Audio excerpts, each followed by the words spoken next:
கொள்கையா? எது வேண்டுமெனில் கொள்கையை விற்று பிழைக்க வேறு நபர் பாருங்கோ. டி-ஸ்டாக் நேயர்களுக்கு அன்பு வணக்கம். இன்று நம்மோடு பேசுவதற்காக திராவிட இயக்க சிந்தனையாளர் திரு வல்லம் பஷீர் அவர்கள் நம்முடைய இருக்கிறார். தோழர் வணக்கம். வணக்கம் தோழர், இப்போ எடப்பாடியின் எடுபடாத அரசியல் அப்படிங்கிற ஒரு தலைப்புல பேசலாம்னு சொல்லி நினைச்சோம். குறிப்பாக இந்த 2016க்கு பிறகு அம்மையார் ஜெயலலிதா அவர்களுடைய மறைவுக்கு பிறகு திரு எடப்பாடி பழனிசாமி அவர்கள் சசிகலாவால முதலமைச்சராக்கப்படுகிறார்.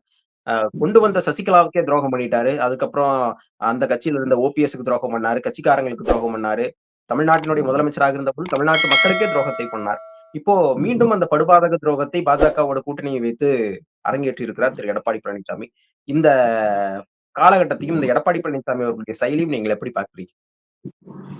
தமிழ்நாட்டுக்கு ஒவ்வாத அரசியலை சிறப்பாக செய்து வருபவர் எடப்பாடி பழனிசாமி. தமிழ்நாடு அரசியலில் எப்போதுமே ஒரு கூர்நோக்கு நிலையில் இருக்கிற மாநிலம். நீங்கள் வேறு மாநிலத்தை ஒப்பிடுகிற போது தமிழ்நாட்டினுடைய வாக்காளர்களுக்கு எந்த கட்சிக்கு வாக்களிக்க வேண்டும் என்கிற புரிதலை விட எந்த கட்சிக்கு வாக்களிக்க கூடாது என்கிற புரிதல் நிரம்ப உண்டு. அதனால்தான் பாரதிய ஜனதா கட்சி இந்த மண்ணில் நிலை பெற முடியவில்லை. நின்று நிற்க எந்த விதமான அஸ்திவாரத்தையும் இந்த மண்ணில் விதைக்க முடியவில்லை. இது ரொம்ப முக்கியமா நீங்க எப்படி எடுத்துக்கணும் அப்படின்னு சொன்னா, தமிழ்நாட்டில் ஒரு கட்சியை தின்று சரித்து விட்டு அந்த இடத்துக்கு வர வேண்டும் என்றுதான் பாஜக நினைக்கிறதே தவிர தன்னுடைய சொந்த காலில் பாஜகவால் காலூன்ற முடிகிறதா? முடியவில்லை. ஏன் என்று சொன்னால் அதற்குண்டான அரசியல் தட்பவெட்ப சூழல் தமிழ்நாட்டில் எப்போதுமே இருக்காது என்பதை தமிழ்நாட்டில் வழி வழியாக வந்திருக்கிற திராவிட இயக்கம் செய்து காட்டி இருக்கிறது. இப்போ இந்த திராவிட இயக்கத்தினுடைய ஒரு பெரும் தலைவராக இருக்கிற நீங்கள் சர்பிடி தியாகராயர் அந்த காலம் தொட்டு எடுத்துக்கொண்டாலும் சரி, அயோத்திதாச பண்டிதரிலிருந்து திராவிட மகாஜன சங்கத்தை துவங்கினார்களே அந்த காலத்திலிருந்து எடுத்துக்கொண்டாலுமே சரி, ஒரு மிகப்பெரிய அடையாளம் என்று சொன்னால் ஏன் ஒரு பெரும் தலைவர் என்கிற நிலைக்கு அண்ணா வருகிறார் என்கிற கேள்வி எங்கிருந்து எழுகிறது என்று சொன்னால், அண்ணா ஒரு ஆட்சி அதிகாரத்தை நின்று நிறுத்தியவர் மட்டும் அல்ல, தன் தம்பிமார் படையை அரியணை ஏற்றியவர் மட்டுமல்ல, எதிர்த்து நின்ற ஏகாதிபத்திய குரல் இருக்கிறது அல்லவா, அந்த குரலை வேரோடும் வேரடி மண்ணோடும் சாய்த்தார். தேசியம் பேசி கொண்டு வந்த காங்கிரஸ் கட்சியினுடைய அந்த நிலைப்பாட்டை மட்டும் வீழ்த்தவில்லை, மாறாக அந்த சித்தாந்தத்தை வீழ்த்தி காட்டினார். இன்று வரை அந்த சித்தாந்தம் எழுந்து நிற்க முடியவில்லை. அப்ப திராவிட இயக்கத்தினுடைய அத்தியாயத்தில் அழியாத பக்கங்களில் மிகப்பெரிய வரலாறு அண்ணாவுக்கு உண்டு. அந்த அண்ணாவினுடைய பெயரால் இயக்கத்தை நடத்துகிறீர்கள். அந்த அண்ணாவினுடைய உருவத்தை கொடியிலே வைத்திருக்கிறீர்கள். குறைந்தபட்சம் அந்த அண்ணாவினுடைய பொன்மொழிகள் என்ன, அண்ணா எதை பேசினார் என்பதையாவது கேட்டதுண்டா? ஒருபோதும் கிடையாது. அப்படி கேட்டிருந்தால் மாநில சுயாட்சி என்றால் கிலோ என்ன விலை என்று கேட்கிற இடத்துக்கு நின்றிருப்பாரா எடப்பாடி பழனிசாமி? இன்றைக்கு நிற்கிறாரு. நீங்க பாஜகவோடு கூட்டணி இல்லை என்று ஒரு அறிவிப்பை வெளியிடுகிறார் எடப்பாடி பழனிசாமி. அந்த அறிவிப்பு செய்தித்தாள்களில் வெளியாகி அது அச்சு ஊடகத்தில் வெளியான போது அச்சடித்த காகிதத்தினுடைய அச்சின் ஈரம் காய்வதற்கு முன்பாக அமித்ஷாவினுடைய குரலுக்கு செவிமடுத்து டெல்லியிலே போய் நிற்கிறார். இதுதான் எடப்பாடி பழனிசாமியினுடைய அரசியல். இது எப்படி எடுபடும்? ஓடி வந்த இந்தி பெண்ணே கேள், நீ தேடி வந்த கோலை நாடு இதுவல்ல என்று போர்ப்பரணி பாடிய திராவிட இயக்கத்தினுடைய தலைவர்கள் உலா வந்த நாடு இந்த Tamil Nadu. I belongs to a Dravidian stock. I am from Madras state. I prevented to say Tamil Nadu என்று நாடாளுமன்றத்தினுடைய மைய மண்டபத்தில் மூறி முழங்கியவர் அண்ணா. அதனால்தான் அண்ணா பேசிவிட்டு அமர்ந்ததற்கு பிறகு காங்கிரஸ் கட்சியிலே அவைத் தலைவராக இருந்தார் அல்லவா மீரா குமார், அவருடைய தந்தையார் பாபு ஜெகஜீவன் ராம் காங்கிரஸ் கட்சியினுடைய முதுபெரும் தலைவர்களில் ஒருவர். நேருவுக்கு அருகாமையில் இருந்தவர், இந்திராவுக்கு ஆலோசனை சொன்னவர். இந்திரா பாபு ஜெகஜீவன் ராமனுடைய வழிகாட்டுதலில் தான் இயங்குகிறார் என்று இந்திய துணை கண்டம் ஆராதித்து மகிழ்ந்த இடத்தில் இருந்தவர். அவர் அண்ணா பேசிவிட்டு உட்கார்ந்ததற்கு பிறகு சொன்னார், you belongs to a Dravidian stock from Madras state.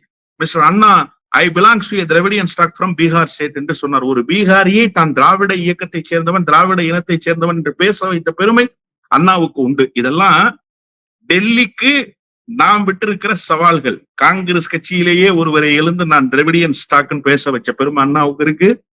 ஓடி வந்த இந்தி பெண்ணை நீ கேள், நீ தேடி வந்த கோலை நாடு இதுவல்ல என்று போர் பரணி டெல்லிக்கு பாடிய தலைவர் உளவிய நாடு தமிழ்நாடு. அவ்வளவு ஏங்க, நான் கூடுதலாகவே சேர்த்துக் கொள்கிறேன். 2014 இந்திய துணை கண்டமே மோடிதான் வரப்போகிறார் என்று அண்ணாந்து பார்த்து கொண்டிருந்தது. எப்படி அண்ணாந்து பார்த்து கொண்டிருந்தது? சிங்கப்பூரினுடைய விமான நிலையம் இதுதான் குஜராத்தினுடைய விமான நிலையம் தான்.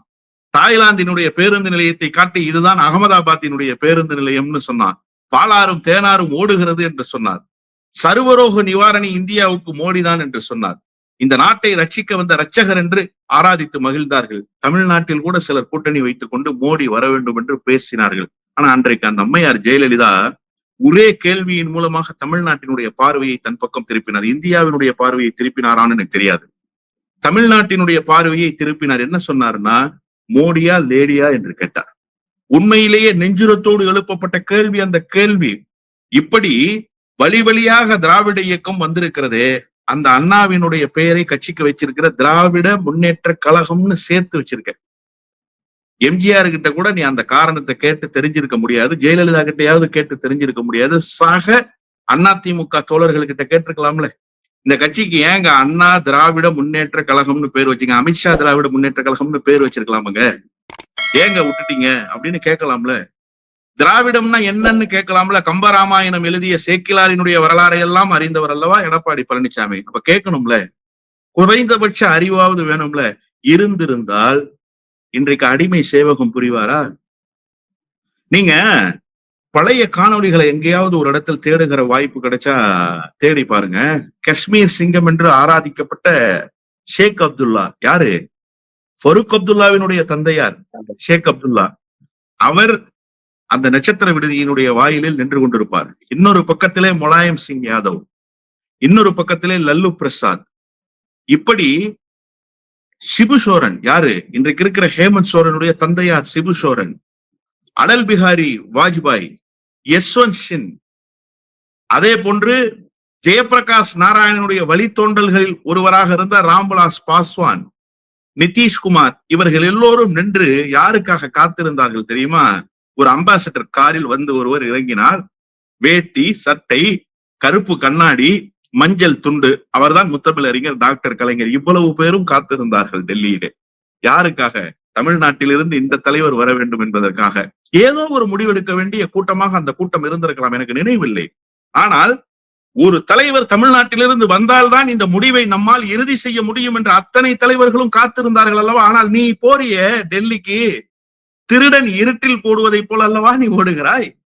நீ என்ன செஞ்சுட்டு போன? சட்டப்பேரவையினுடைய வளாகத்துக்குள்ள சக சட்டப்பேரவை உறுப்பினர்கள்ட்ட நாளைக்கு காலையில வர்றேன், நம்ம சட்டப்பேரவையில சந்திக்கலாம்னு சொல்லிட்டு வர்றேன் இல்லையா? நைட்டு 8 மணிக்கு வீட்டுக்கு போயிட்ட. காலையில வாக்கிங் போறாங்க மெரினால. அதிமுகவினுடைய சட்டப்பேரவை உறுப்பினர் என்கிட்ட சொன்ன செய்தியை நான் சொல்றேன். காலையில வாக்கிங் போகும்போது, என்ன டெல்லி போயிட்டாரு போட்டிருக்க உங்க ஆளுன்னு கேக்குறாங்க வாக்கிங்க்கு வந்தவங்க. இல்லையே, சட்டப்பேரவைக்கு வர்றதா அண்ணன் சொன்னாரு. அண்ணா இல்லங்க, என்னங்க சொல்றீங்க, டெல்லிக்கு போயிட்டாருங்க. ஓடி வந்து டிவி ஆன் பண்றாங்க. சட்டமன்ற உறுப்பினர்களுடைய விடுதியில உட்கார்ந்து டெல்லியில இருக்கிறார். எதுக்கு வந்தீங்கன்னு பத்திரிகையாளர்கள் கேக்குறாங்க. சொல்றாரு, கட்டடம் கட்டியிருக்கோம், அதை பாக்குறதுக்காக வந்திருக்கேன். ஆனா சட்டப்பேரவை உறுப்பினர்களுக்கு ஒரே ஆட்சின்னா, அண்ணன் கட்டடம் கட்டியிருக்கோம் பார்க்க போறோம்னாரு, ஒரு வார்த்தை நம்மள்கிட்ட சொல்லியிருக்கலாமே அப்படின்னு. தெரியல. சாயங்காலம் போய் அமித்ஷாவை சந்திக்கிறாரு. 3 கார் மாறி போறாரு சார். 3 கார் மாறி போறாரு. நான் என்ன கேக்குறேன், ஒரு நெஞ்சுரத்தோடு கூட்டணி பேசுகிற தெம்பும் திராணியும் கூட இல்லாமல் திரைவரைவில் போய் கூட்டணி பேசிட்டு வர. அதாவது என்ன தெரியுமா விஷயம்? இதுல ரொம்ப நல்லா நீங்க ஒரு செய்தியை புரிஞ்சுக்கணும். எடப்பாடி பழனிசாமி அமித்ஷாவை தான் சந்திக்க வந்திருக்கேன்னு சொல்ல முடியாது. ஏன்னா அமித்ஷா சொல்ல சொன்னாரா, சொல்லலையா? அமித்ஷா எந்த கருத்தையுமே தெரிவிக்கல.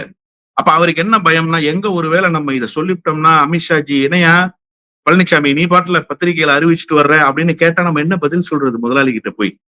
அதனால அவர் எதுவுமே பேசல. அமித்ஷாவை சந்திச்சுட்டு, ஜி நான் அறிவிச்சிடலாமா? நீ அறிவிக்கிறதெல்லாம் இருக்கட்டும், நான் முதல்ல என்னோட ட்விட்டர்ல ட்வீட் பண்ணுவேன், அதுக்கப்புறமா நீ சொல்லு அப்படின்னு சொன்னதற்கு பிறகு நீங்க நல்லா பாருங்க, அமித்ஷாவினுடைய அதிகாரப்பூர்வ எக்ஸ் தளத்தில் ட்வீட் வந்ததற்கு பிறகுதான் அதிகாரப்பூர்வமாக எடப்பாடி பழனிசாமி அறிவிச்சார். அப்ப நீ யாராக இருக்கிற? எந்த தலைவர் தமிழ்நாட்டிலிருந்து வருவார் என்று அதிகாரங்கள் கொட்டி கிடக்கிற டெல்லி மாளிகை காத்து கிடந்ததோ, அந்த டெல்லி மாளிகையினுடைய காலில் விழுந்து அடிமை சேவகம் புரிகிற இடத்துக்கு நீ வந்திருக்கிறேன்னு சொன்னா தமிழ்நாடு உன்னை ஏற்குமா? தமிழ்நாடு மான உணர்வு பொங்குகிற மண் இல்லையா? சுயமரியாதை சிந்தனை என்பது தளர்ந்து வளர்ந்து ஓங்கி நிற்கக்கூடிய மண் இல்லையா? அப்ப இந்த மக்கள் எப்படி உங்களை ஏற்பாங்க? சார் ஒண்ணு வேணாம். எடப்பாடி பழனிசாமி கொங்கு பகுதியினுடைய கதாநாயகன் யாரு? இவங்க எல்லாம் சொல்லிட்டாங்க. SP வேலுமணி, தங்கமணி இவங்கெல்லாம் தான் சொன்னாங்க, கொங்குல எங்க அண்ணனை வீழ்த்துவதற்கு ஆள் இல்ல, கரும்பு தேசத்து இரும்பு மனிதர் என்று பெயர் இல்லையா? அப்போ கொங்கு பகுதியிலிருந்து துவங்குறாரு. நீங்க ஒரு அரசியல் கட்சி, அதிலும் குறிப்பாக திராவிட இயக்கம் தன்னுடைய பயணத்தை எங்கிருந்து எப்போதும் துவங்கும் என்று சொன்னால், ஒன்று தலைநகரில் இருந்து, இல்லை என்று சொன்னால் தமிழ்நாட்டின் மையப்பகுதியாக இருக்கிற திருச்சியில் இருந்து, அதிலும் அதிகமாக வந்தால் தென்னகத்தினுடைய மையமாக இருக்கிற, தென்னகத்தின் தலைநகராக இருக்கிற மதுரையில் இருந்து துவங்கும். ஆனா நீங்க என்ன பண்ணீங்க? கொங்கு பகுதியிலிருந்து துவங்குனீங்க. ஏன்னா கொங்கு பகுதியில உங்களுக்கு ஒரு மிகப்பெரிய செல்வாக்கு இருக்கு. அந்த செல்வாக்கை பயன்படுத்தி கொண்டு கூட்டத்தை காட்டிவிட வேண்டும்னு நினைச்சீங்க. கொங்கு பகுதியிலேயே உங்களுக்கு ஃபியூஸ் போயிடுச்சே, கூட்டம் இல்லையே. விவசாயிகளை கூப்பிடுறீங்க, விவசாயிகள் கேள்வி கேட்கிறாங்க, உடனே என்ன சொல்றீங்க? நேரமாச்சு புறப்படணுங்கிறாரு SP வேலுமணி. அப்ப எதுக்கு விவசாயிகள் அழைச்சிங்க? அண்மையில ஒரு மிகப்பெரிய முரண்பாடை பாருங்க. நீங்க மூத்த அமைச்சராக இருந்த முன்னாள் அமைச்சர் செங்கோடையன் சொன்னார்ல, எங்க அம்மா படத்தை போடாம அத்திக்கடவு அவிநாசி திட்டத்துக்கு பாராட்டு விழா நடத்துறாங்க, அதனால நான் போகலைன்னு சொன்னார் இல்லையா? இப்ப இதுல ஒரு கேள்வி இருக்கு. அத்திக்கடவு அவிநாசி திட்டத்தை செயல்படுத்தியவர் எடப்பாடி பழனிசாமி, அப்படிதானே?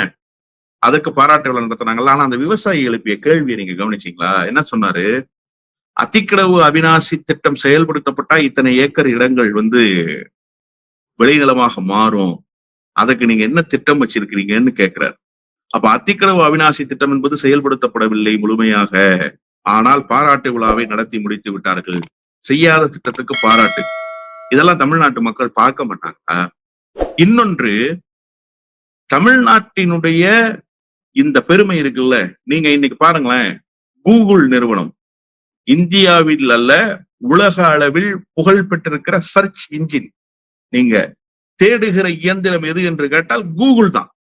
அந்த கூகுளுக்குள் எத்தனை தமிழர்கள் போய் சேர்ந்திருக்கிறார்கள்? தகவல் தொழில்நுட்ப துறையில் இந்த தமிழர்களை கொண்டு சேர்த்த பெருமை தமிழ்நாட்டுக்கும் திராவிட இயக்கத்துக்கும் உண்டா இல்லையா? இடஒதுக்கீட்டின் பெயரால், இலவச கல்வியின் பெயரால், அதிலும் கூடுதலாக மாணவர்களுக்கு வழங்கப்பட்டிருக்கிற உரிமை தொகையின் பெயரால், அவருக்கு தரப்பட்டிருக்கிற நலத்திட்டங்களின் பெயரால் ஒவ்வொன்றையும் செய்து, ஸ்கூலுக்கு வா, நான் சோறு போடுறேன், ஸ்கூலுக்கு வா, சைக்கிள் தரேன், ஸ்கூலுக்கு வா, மணிக்கடினி தரேன், பெண்கள் ஸ்கூலுக்கு வாங்க, உங்களுடைய மாதவிடாய் காலங்கள்ல உங்களுக்கு நாப்கின் தர்றோம், இப்படியெல்லாம் அறிவிச்சு அந்த பிள்ளைகளை படித்து உயரத்துக்கு அழைத்து சென்ற நாடு தமிழ்நாடு. நீ தமிழ்நாட்டுக்குள்ள நின்றுகிட்டு என்ன சொல்ற?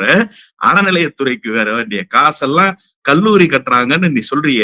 தமிழ்நாட்டு மக்கள் உன்னை எந்த இடத்தில் வைத்து பார்ப்பார்கள் என்கிற குறைந்தபட்ச புரிதல் கூட உன்னிடத்துல இல்லையே. அப்ப இந்த மண்ணுக்கேற்ற அரசியலை நீ செய்றியா? இந்த அரசியல் எத்தகைய அரசியலாக இருக்கிறது? பாரதிய ஜனதா கட்சிக்கார கூட நேரடியாக பேச முடியாத செய்தி இந்த செய்தி. நீங்க 1000 விளக்கம் சொல்லுங்க, நான் இப்படி சொல்லல, அப்படி சொன்னேன், அப்படி சொல்லல, இப்படி சொன்னேன்னா நீங்க சொல்லலாம். ராஜா தமிழ்நாட்டில் நின்று இப்படி ஒரு கருத்தை பேச முடியாது. பேச முடியாது என்பது ராஜாவுக்கு தெரியும். ஆனால் ராஜாவை விட மோசமான ஒரு அரசியலை நீங்கள் தமிழ்நாட்டு மண்ணில் நின்று கொண்டு தமிழ்நாட்டு மக்களை திரட்டி ஒரு கூட்டத்தை திரட்டி பேசுகிறீர்கள் என்று சொன்னால், யாருக்கான அரசியலை நீங்கள் பேசுகிறீர்கள்? யாருடைய கைப்பாவையாக நீங்கள் இயங்குகிறீர்கள்? நல்ல தலைப்பு வச்சிருக்கீங்க, நீங்க அருமையான தலைப்பு வச்சிருக்கீங்க. அப்போ எடப்பாடி பழனிசாமி எந்த பழனிசாமியாக இருக்கிறார்? எடுபடாத பழனிசாமியாக இருக்கிறார் என்பதை இதை விட உதாரணங்களோடு நீங்கள் போடிட்டு காட்டிட முடியுமா? இதை விட உதாரணங்களோடு நீங்க ஏதாவது சொல்லிவிட முடியுமா? என்ன ஆளுமை திறன் உங்களுக்கு இருக்கு? என்ன கொள்கை நிலைப்பாடு உங்களுக்கு இருக்கு? எதை நம்பி தமிழ்நாட்டு மக்கள் உங்கள் பக்கம் வந்து நிற்க வேண்டும்? உங்களுக்கு வாக்களிப்பதற்கான ஒரு நியாயத்தை நீங்க சொல்லுங்க. நீங்க ஆட்சி அதிகாரத்தில் இருந்து இறங்குகிற போது தமிழ்நாடு அவசர சிகிச்சை பிரிவில் இருந்தது, மறந்து விடக்கூடாது. ஒட்டுமொத்த தமிழ்நாட்டையும் ICUல அட்மிட் பண்ணிட்டு வீட்டுக்கு போனீங்க நீங்க, பசுமை வழிச்சாலைக்கு. ஆனால் ஒட்டுமொத்த தமிழ்நாட்டையும் மீட்டு பாதுகாத்து எந்த சேதாரமும் இல்லாமல் செப்பனிட்டு சரிப்படுத்திய திராவிட மாடல் நாயகர் இன்றைக்கு முதலமைச்சராக வைத்திருக்கிறார். அப்ப இந்த முதலமைச்சர் வேண்டுமா? அல்லது நம்மை கொண்டு போய் ICUல? நான் என்ன கேட்கிறேன்னா சார், ஒரு மனிதனுக்கு அடிப்படை தேவை என்ன? உண்ண உணவு, உடுக்க உடை, இருக்க இருப்பிடம். இது 3 தானே அடிப்படை தேவை. இந்த மூன்றை விட இன்றியமையாத தேவை ஒன்று இருக்கிறது. அதுதான் மனித உயிர். உயிரோடு இருந்தா தானே இதெல்லாம் தேவை. உயிரோடு இருந்தாதான் வீடு வேணும், உயிரோடு இருந்தாதான் ட்ரெஸ் வேணும், உயிரோடு இருந்தாதான் சாப்பாடு வேணும். உயிருக்கே ஆபத்து வந்துருச்சு. ரெம்டிசிவிர்னு ஒரு மருந்து ஞாபகம் இருக்கா உங்களுக்கு? அந்த மருந்து கிடைத்தால் கொரோனாவிலிருந்து தற்காத்துக் கொள்ளலாம், கொரோனா வந்தவர்களை பாதுகாக்கலாம்னு சொன்ன வீதி வீதியாக தமிழர்கள் அலைந்து திரிந்தார்கள் அந்த ரெம்டிசிவிர் மருந்துக்காக. அந்த ரெம்டிசிவிர் மருந்தை கொண்டு வந்து சேர்க்கிற திராணி கூட இல்லாத ஒரு முதலமைச்சர் அல்லவா இந்த நாட்டை ஆண்டு கொண்டிருந்தார். இன்றைக்கு என்ன நிலைமை?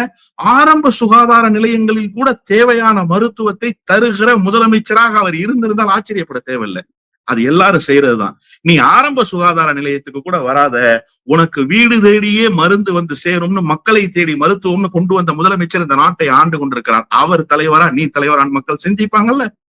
சிந்திப்பாங்களா? சிந்திக்க மாட்டாங்களா? ஒரு சராசரி பெண்ணினுடைய வருவாய். எதுக்கு சார் பெண்கள் வேலைக்கு போறாங்க? 2 காரணங்களுக்காக வேலைக்கு போறாங்க. நீங்க நல்லா புரிஞ்சுக்கணும். ஒண்ணு, சுயமரியாதை பாதுகாக்கப்பட வேண்டும். கணவன்கிட்ட போய் கை கட்டி நிக்க கூடாதுங்க. கணவன்கிட்ட போய் கேட்க கூடாது காசு. நம்முடைய உழைப்பிலிருந்து நமக்கு கிடைக்கிற தொகையின் மூலமாக நம்ம எல்லா விஷயத்தையும் செய்ய முடியும். படிச்சுட்டாங்க, உத்தியோகம் இருக்கு, அந்த வாய்ப்பு இருக்கு. அது ஒண்ணு. இன்னொன்று, குடும்ப கஷ்டம், நெருக்கடி. இதன் பொருட்டு வேலைக்கு போனா பிள்ளைகளை படிக்க வைக்கலாம், பிள்ளைகளுக்கு நல்ல சாப்பாடு கொடுக்கலாம், தங்க நல்ல வீடு கிடைக்கும். இதற்காக வேலைக்கு போபவர்கள் தான் 70%. அப்ப அந்த 70% பெண்களுக்கு சராசரியாக ஒரு நாளைக்கு 70 ரூபாயிலிருந்து 120 ரூபாய் வரை சேமிப்பாக கிடைக்கும் பயணங்களின் மூலமாக என்று ஒரு முதலமைச்சர் கண்டறிந்து அந்த பெண்களினுடைய தனிநபர் வருமானத்தை சராசரியாக நாள் ஒன்றுக்கு 70 ரூபாயிலிருந்து 120 ரூபாய் ஒரே அறிவிப்பின் மூலமாக உயர்த்தி காட்டியிருக்காரே. 4 ஆண்டு காலமாக அது நிலைப்பட்டு நிற்கிறது அந்த திட்டம். அந்த முதலமைச்சர் வேண்டும் என்றல்லவா நினைப்பார்கள் மக்கள். எனவே அந்த முடிவில் தான் தமிழ்நாட்டு மக்கள் இருக்கிறார்கள்.